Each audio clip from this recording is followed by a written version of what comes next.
Hello! I'm back again. Of course, I'm just gonna hit y'all with like 7 videos. Probably even more than that. But hey, I wanted to give my opinions and views real quick on, of course, Gundam Wing. Holy crap, why is the title so long? Volume to this. Ironically enough, because Trace Kushionada is actually a big character in this particular volume. Yes, I finally got to Gundam Wing in Endless Waltz, Glory for the Losers? Glory of the Losers. I still don't get the title. I don't get why it's so damn long. I was like, geez, guys, I got places to be. I don't want to say these 18 words. But real quick to talk about it, and I'm going to be honest, this is probably going to be a really short review because, in all honesty, this is a very short read. Like, I read this in like 15, 20 minutes, and it's like almost insufferably short. In fact, it almost feels cheap because of that. I'm gonna explain that here in a bit. Now, the good. There is some fantastic action. I hate to keep using the word fantastic like that. Awesome action. Yeah, there is some great mobile suit action going on because, in all essence, those who are wondering where this fits in the timeline of everything, it is the attack on New Edward space. It was originally one of the big, like, pretty much turning points for the show, I believe. In fact, it was where the show went from being good to fantastic because it began to show more of the machinations behind the scenes of everything. You got to see more of why Oz is actually the target and over the Earth Sphere military. You got to see that these Earth Sphere, military dudes, they're legitimately wanting to pare down the military. They're like, there's no reason we need this much military stuff. There's no reason why we need... Who are we fighting? Pardon me, y'all. And that's actually a really interesting thing. And actually never really got brought up very much in the comic, or in the original little anime. I'm going to talk about some of the differences between the two.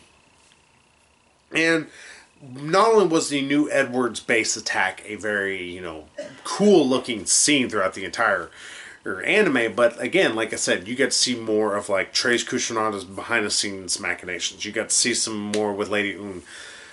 And sure, Zex was a little bit off doing, whatever the hell Zex was doing at the time, because he was too busy, I guess. But hey, you did get to see all the Gundam pilots pretty much converge on one place. You got to see Hero be a little impulsive and blow a ship out of the sky he shouldn't have blown up. Though in this one, instead of it being Relina's father, it was actually the main, Earthsphere people. Pretty much their head of everything was all in this. Like, there's multiple generals for their group that was killed in this manga. And because Hero's, a little impulsive, like I already said. He just blew it the fuck up. He's like, shh, I don't care, boom. It's like, oh, okay, well, fuck them, I guess. And like I said, the action's great in this. There's some fantastic action. I keep using the word fantastic. There is some incredible action constantly happening. And the tactics that are used actually feel more genuine to everything that's happening. It feels like what the Gundam pilots should be doing. It's very hit and run-ish, which is good because, there are only 5 mobile suits against, armies and armies. You get to see them, really thinking through their actions. Well, for the most part, except for Hero. Poor Hero's kind of dumb. I like Hero Yui, but he's dumb.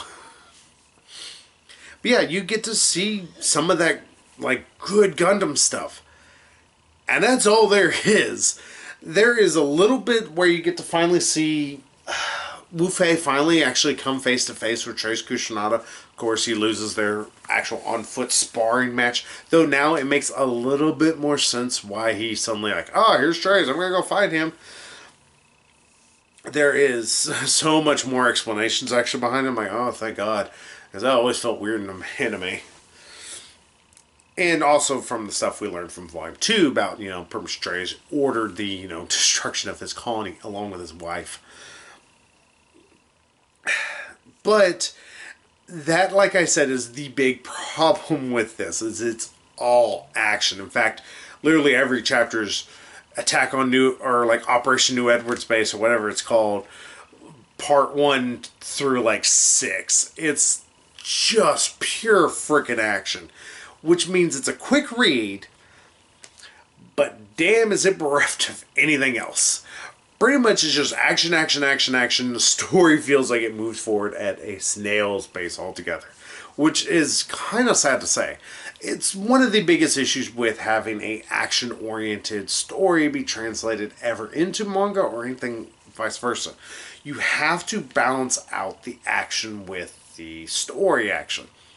And here's where I will say, it's like the writer, he tried his best, but unfortunately because it was such a pivotal and large action sequence, which in the show took like an episode, maybe two, as an entire chapter or entire volume of manga.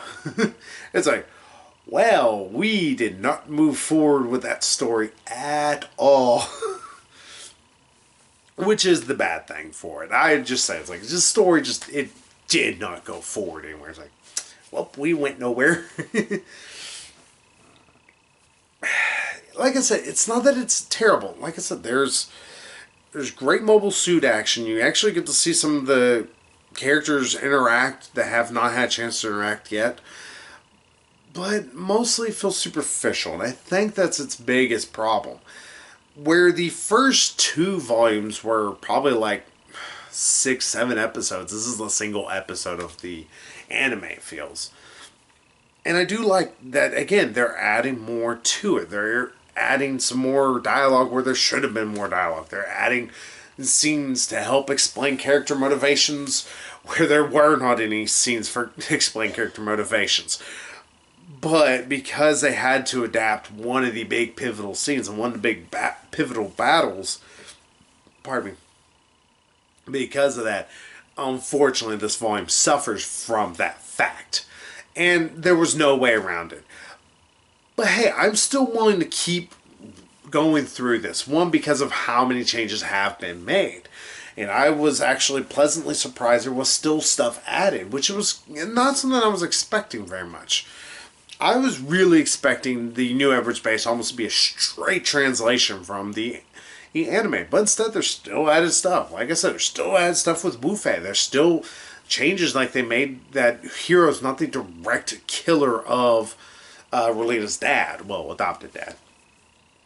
Because that always felt, well, that's stupid, and she just kind of forgave him over nothing. It's like, well, I figure she'd be a little bit more pissed off than that. Technically he did, but at the same time he didn't. It was the battle in and of itself. And that actually, I think, leads to a better reasoning for her want to go more towards peace, especially towards the Peacecraft way. Ironically enough, because of her name. So I think that was actually a hell of a good change. But again, like I said, it suffers from this is pretty much a volume of fighting.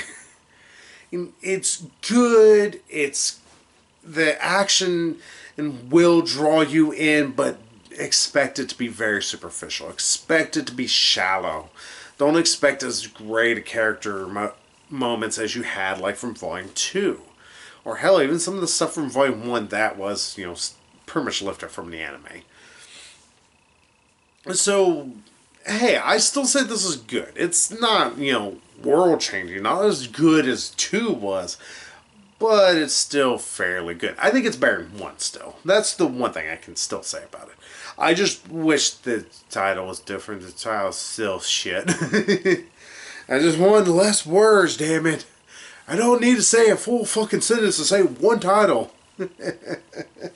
So hey, that is Mobile Suit Gundam Wing Endless Waltz Glory for Losers, which almost is more words than how much I could actually say about the actual third volume. So hey, I'll be back with y'all here in just a few minutes over something else that's going to be a total shift in paradigms here. So until then, I'll see y'all later. So bye-bye, everybody.